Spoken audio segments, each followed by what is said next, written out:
Hi, I'm Sarah MacLean, and you're listening to In Her Words. Everyone has a story. Welcome to In Her Words, a podcast from women in entertainment where female creatives and allies share their stories in their own words. This is a dedicated space centered on how to harness creativity for inspiring and impactful projects in the ever-changing landscape of entertainment. I'm Renee Rossi. I'm Gretchen McCourt. And this is In Her Words. Today, we're talking to Sarah MacLean, the New York Times bestselling author of historical romance novels. Today, we take you into the MacLean universe and talk about her feminist-driven historical novels, talking about strong heroines, complex heroes, and her upcoming book, These Summer Storms. We hope you enjoy. Well, it's great to meet both of you. It's great to meet you. We're so excited to be in the MacLean universe. Yes, yes. Thanks for having me.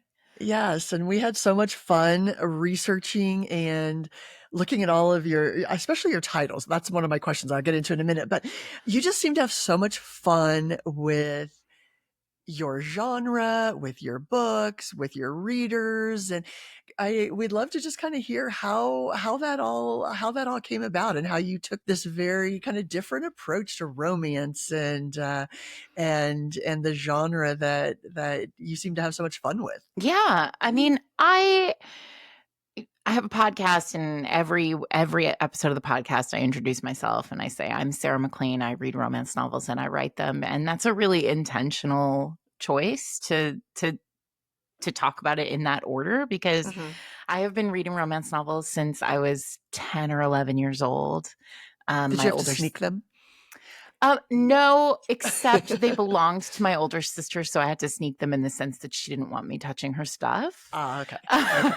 But no, in actual fact, my parents were always incredibly supportive of, like, at least she's reading. And I think that's something that a lot of parents could do a little better with in terms of just thinking about, like, wouldn't you rather? I remember a sort of very real story with my my father, who was a mystery reader. He was like a Nelson DeMille reader, and he would exclusively read these mysteries in the bathroom in the middle of the night, like, you know, in his private with his private time. And I think one night he was in there and he didn't have a book, and he picked up a romance novel that I was reading, and I was probably 13 or 14 years old. And I know the book was Gentle Rogue by Joanna Lindsay, which, if anybody has read this book, it, you know, is deep in the backlist of the 80s romance novels, and, you know, comes with all of the content warnings that those romance novels require these days. And I'm certain that he opened it to just, like, one of the most salacious one of the chapters we were all dog-earing and taking to school. And he went down into the kitchen and he saw my mom was just in the kitchen, like, cooking or something. And he said, "Do you know what she's reading?" And my mother's response was, "Would you rather she wasn't reading?" And I think that is, like, how my world was. And it was, so romance was always really powerful for me. Those books, those heroines were a lens onto a world that I didn't have access to growing up in a tiny town in Rhode Island. They really established a sense of scope to the world and a scope to a life, and specifically to a young woman's life, that I think about all the time as both a reader and now as a writer. A real sense of, like, what romance can give a reader as in terms of an aspirational, hopeful, joyful, revolutionary life. And I think that's what romance did for me as a reader when I was very young. It continues to do that for me as a reader as I become less young. And I hope that's what the books bring to people too.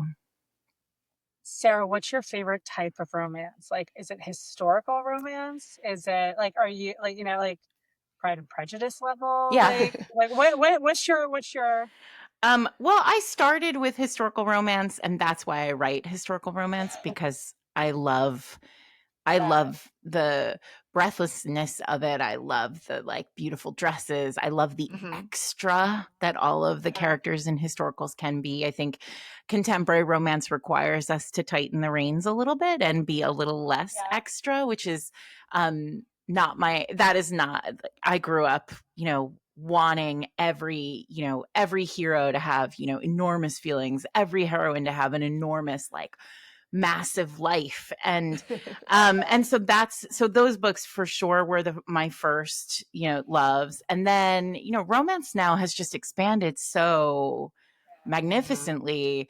Now, I mean, I love a paranormal romance. There are some really terrific contemporary romances. I mean, I love romance novels. That's if I could just like sit around and do this and talk to people about romance novels all day, every day, that's what I would do. Unfortunately, Well, you I have can. to pay You my can sort of. mortgage. It's so interesting because like we've had just on the podcast and just in our sphere, like you talked so much about just romance driving so much. It's like one of the top consumption, I guess, genres right now, especially when you're seeing like nobody wants this on Netflix. You're seeing, like everybody's piecing from a YA perspective to a mature perspective. So it's definitely what people or women want. Absolutely. And it has always been. I mean, I think And it's getting a day right now in this as if it hasn't been, but it has. Yeah. I mean, I think the lens through which we look at romance is evolving, right? I mean, when I started reading romance, if we look at sort of the history of romance, we're talking about the last 50 or so years, right? Like Pride and Prejudice, yes, is our foremother, but the reality is that when we talk about the modern romance, which is marked largely by like sex on page, right? And a heroine who doesn't die. That one's important. I think romance was always, it was a huge moneymaker for publishing in the 70s and 80s. We used to talk, I mean, that was not my time. I started writing in 2010, but prior to that, people talked all the time about how romance kept the lights on, right? It wasn't a glamorous genre. It wasn't a genre of people. You couldn't win the Pulitzer writing a romance novel, and you probably couldn't get reviewed in the New York Times, and you definitely didn't want to sort of bring it up at cocktail parties. But that the fact that you either read it or wrote it, right? But the books were moving and they were selling and they were really speaking to largely women for so long. And now I think thanks in large part to the pandemic, the one sort of silver lining of the pandemic is that I think many of us realized what those of us who read romance, have known forever, which is life is too short for books that make you sad. And books that end in trauma, books that capitalize on trauma. Like we can have a joyful reading experience that also makes us, gives us hope and excitement and aspiration. No, it's so true, so true. And I think that, to your point, romance and I'm going to date myself, but I remember the first time I read reading Danielle Steele books, but then reading and hearing about her in a business sense, about how, I mean, she was a billionaire and she was, all of these things. And because of, like you said, romance kept the lights on, and writers like her were so reliable, and they were such best-selling books. But I love now that romance has become almost in the world building categories of fantasy and of sci-fi and of, all of those. It's not that, it's not that genre that you, like you said, that you don't want to talk about, that you're an editor and those are your authors, or that you're a writer and those are your, and that's what you do. It's really, having its time, and has for the last, like you said, 5-10 years now. But I love that it's becoming, people are talking about more than just the stories of it. There's subcategories, and there's worlds that are being built, and there's multiple series, there's multiple books in the same series of a romance. And do you, the pandemic, obviously, and and I think just women's voices. But what does that community look like? What is, I like I'm in Kansas City, and even in Kansas City, we have two independent romance bookstores. You sure And I mean, do. yeah, I mean, we have great independent bookstore little communities, but we have two that are specifically for romance, and it's so. And I know in Denver. Oh no, now the name is going to escape me. I'm Catherine has it because we've been talking about, but there's a great new romance bookstore. But what does that community look like when you're doing book tours and when you're visiting? I know obviously bigger bookstores, but all of these kind of romance stores that are popping up. I mean, it's amazing. It's amazing for somebody like me who's been part of whatever community around romance I could find for Mm-hmm. 30 some odd years, right? Mm-hmm. When I was growing up, there wasn't a place where you could go and share your love of romance novels. I talk a lot about how in the early days of romance reading, before the internet, before Goodreads, before all of this, in libraries, romance readers would mark, with these really beautiful hieroglyphics, the back of the romances that they had read. Oh, So, uh-huh. and this is because when many of us think about the genre, we think about those old covers with like the clinch cover with like gravity defying hair, and they look similar. They're supposed to, right? The idea is that if you loved one clinch cover, you'll love all of them. And so the problem is that when you start to read as quickly as romance readers do, and many of us read, on average about 12 books a month, which is another reason why romance keeps the lights on, right? Mm-hmm. You start to forget.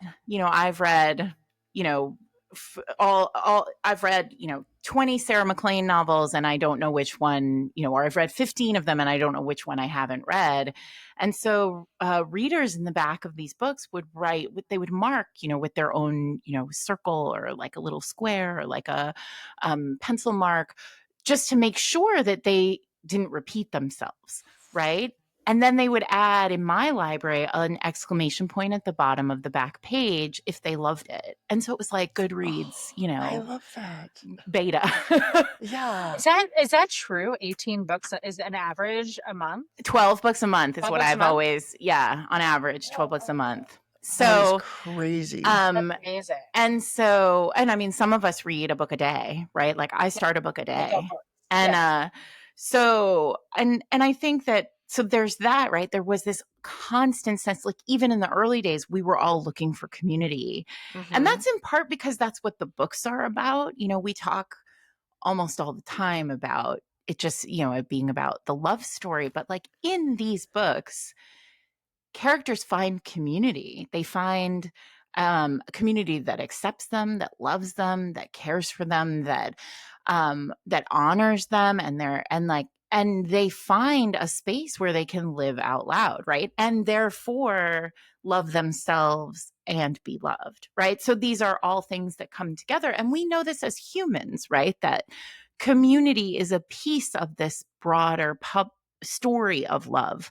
And so now I think what's really cool is romance, because we are now being kind of accepted in society, right? There's a lot less shame, and I think that's in part because readers are getting younger, and young women are less ashamed of the things that bring them joy, and I love that for them and for us. But I think that because there is less shame, the community is finding this community that has always been so excited about books and the stories is now finding space to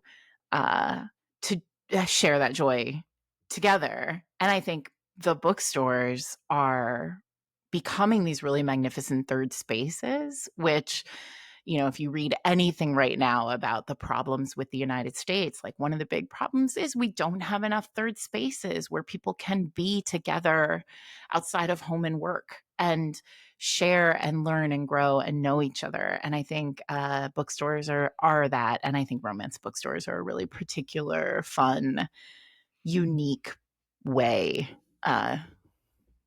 of being that. Sarah, how do you like when it's like obviously you have these summer storms for July, you have another one coming out in November, Mhm. November, right? And No. that's Ladies Yeah. Oh, yes, I Ladies do. and Giving. I was like, I do. I do. I do. You do. I Surprise. swear I'm paying attention to my career. Um, but how do you come up with your stories? Like, are they mapped out? Like, what is your process? Oh, you shouldn't do it my way. Nobody should do it. Don't do it This my is way. a warning on the podcast. I'll tell you, but don't do it my way. I do not plot. Okay. The best way I can sort of describe my process is I know where I'm going. So I know the climactic. I can't start a book until I know what the kind of big set piece climactic ending is. So Mm.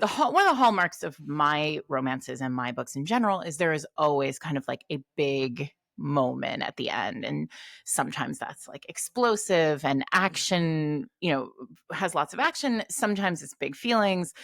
um Sometimes it's a twist or a reveal that you were never expecting. And I can't start the book until I know that. And then my best way of explaining it is, imagine if tomorrow morning you woke up and you had to get to the grocery store, but every road you would ordinarily take to the grocery store was closed and you had to just rethink the path. That's my writing process. It takes a very, very long time for me to draft the first draft. It could take, 8 months, 10 months to draft. And then it takes me about 3 weeks to revise. Because once all the words are on the page, then I know what I'm actually writing about, which is why you shouldn't do it my way. You should probably know what you're writing about from the very beginning. So that's it. That's my process. And it's terrible, but it does work. It obviously works. Sarah, what does your team look like? My team? Your team, as we were saying before, I mean, your titles are so clever. You're funny, and listening to you on podcasts and stuff, you're very funny. Well, thank And you. I was just curious, like, what's the team around you look like, and what's all the input for, your clever titles and like you said, your process and the pace which you have to, write and do everything. So what does the team around you look like?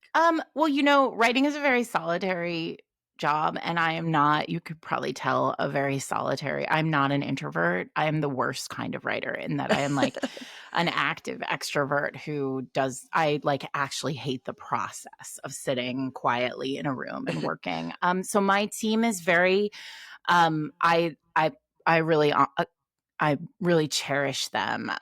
So, I mean, there's sort of the broad scale sort of publishing piece of it, which is, editors who I've been very lucky to work with, 2 editors who are brilliant, and never try to put their own spin on my stories, like really understand what I'm trying to do, like what a MacLean novel looks like.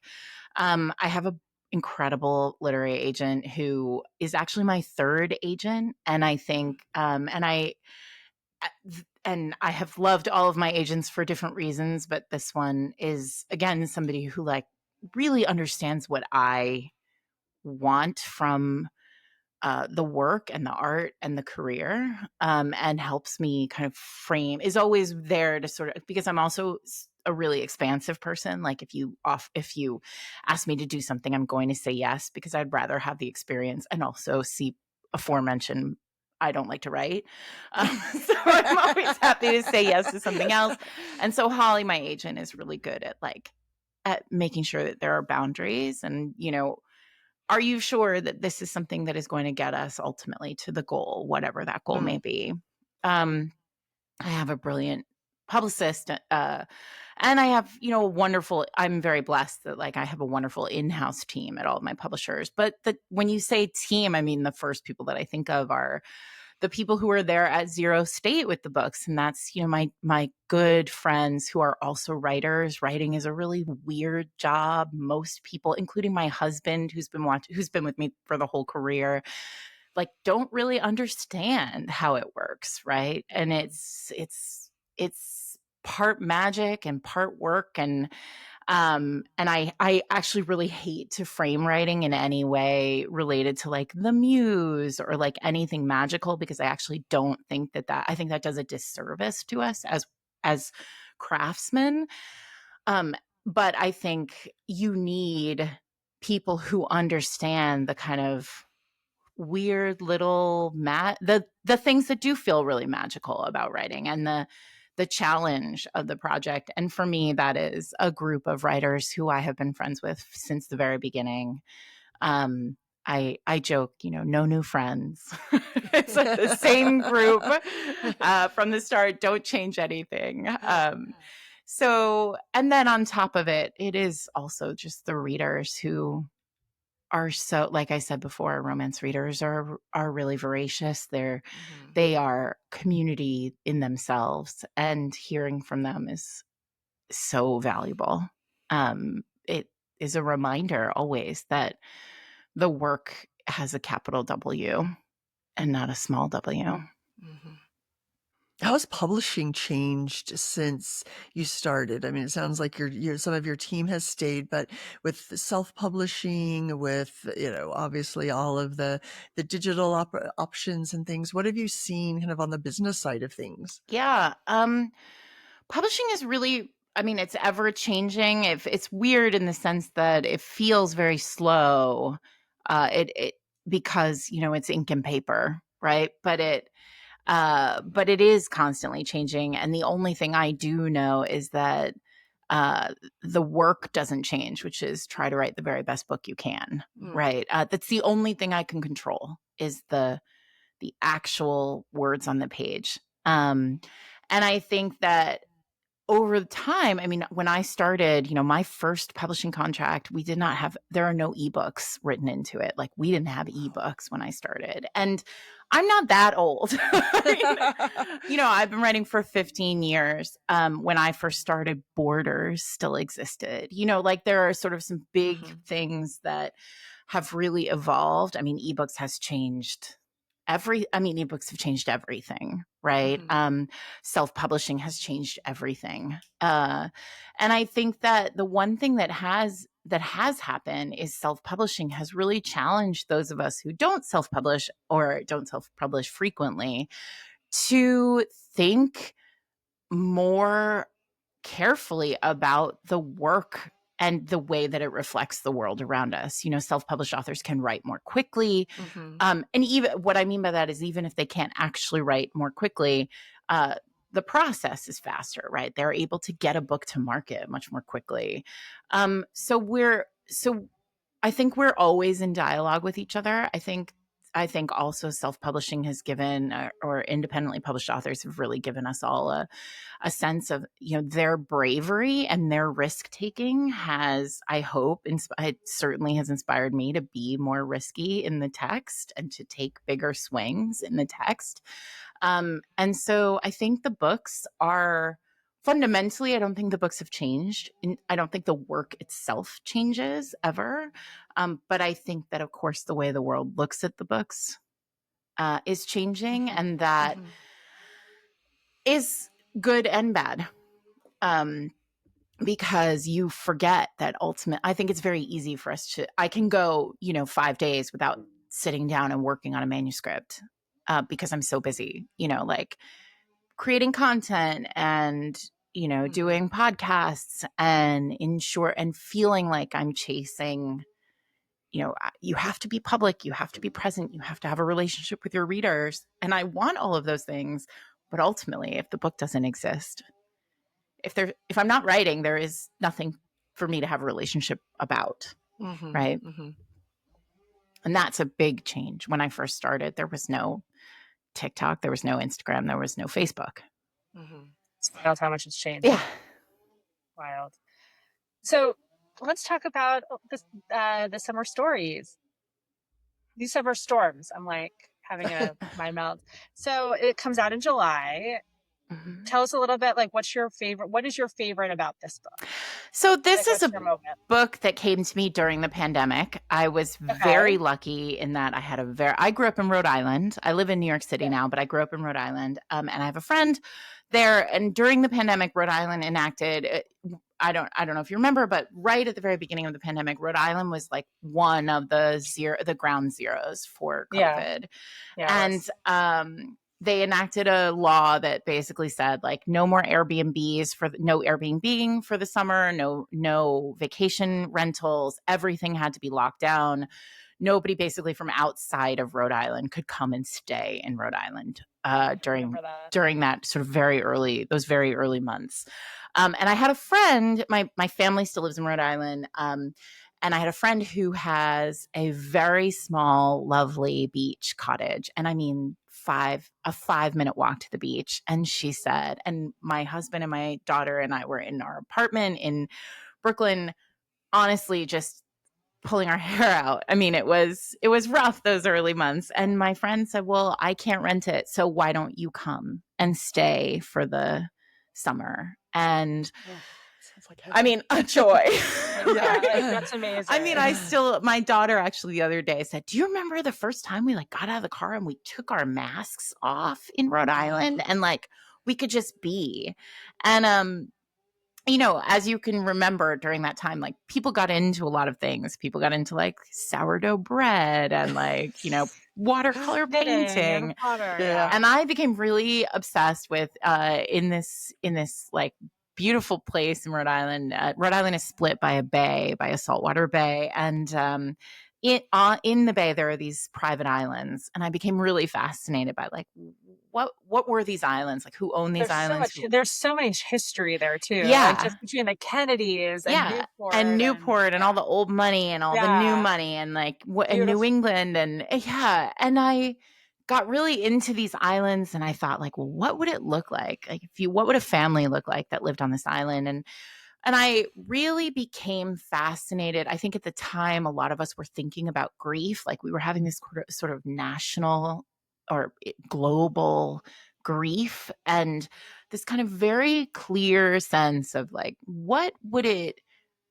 questions that I was asking felt really big and like expansive in terms of how we exist with each other, like how the world works, how power and money and privilege work, how grief impacts us. I had lost my father and recently, and I just was keenly aware of this sort of sense of how families evolve through all of these things. And I love a dysfunctional family, and I love wealth as like a lens through which to look at what is terrible about what the best and worst things are of us. And this family came to me, this like wildly dysfunctional family in the week following their billionaire patriarch's death. And I had this idea, like, what if they lived on this island? What if they had this private, compound on an island and they're all brought home? And I knew instantly, for about a minute and a half, I considered writing it Gilded Age, right? Like historical, because I've only ever written really historicals. Yeah. And then it was very clear that no, I was writing a contemporary.